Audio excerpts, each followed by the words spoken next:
சட்டசபையில நம்ம ஆதவ அர்ஜுனா அவர்களுக்கும் உதயநிதிக்கும் தான் போட்டியே இருக்கும் போல. என்னங்க எனக்கு ஒண்ணுமே புரியல. அதுதானப்பா எனக்கும் புரியல.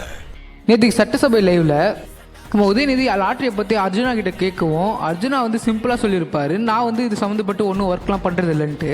எதுக்கு 900 கோடி வந்து நீங்கள் கடை வாங்கினீங்க டிஎம்கேவை பார்த்து கேட்கவும், அது உங்கள் மாமா கிட்ட தான் உதயநிதி வந்து கேட்கணும்னு சொல்லப்போ ஆதவ அர்ஜுனா ஒரு பதில் சொல்லியிருப்பாரு. பயங்கரமாக இருந்தது. நான் சொல்கிறது நீங்களே கொஞ்சம் பாருங்களேன். மாண்புமிகு பேரவைத் தலைவர் அவர்களே, நம்முடைய அமைச்சர் அவர்கள் திமுக ஏன் லாட்டரி நடத்துகின்ற நிறுவனம் என்று ஃபண்டு வாங்கினாங்க அப்படின்னு கேட்குறாரு. அது கொடுத்தது அவருடைய மாமனார் தான்.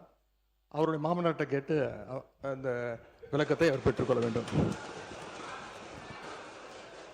அது அவரும் உங்க அப்பாவுக்கு மட்டும்தான் தெரியும். உங்க அப்பா கிட்ட தான் கேட்கணும், எனக்கு தெரியாது. அப்பாவை இங்க காணோம். வீட்டுக்கு போய் உங்க அப்பாட்ட கேளுங்க. உங்க அப்பா கரெக்டா சொல்லுவாரு. ஏன் வாங்கினாரு உங்க அப்பா சொல்லுவாரு.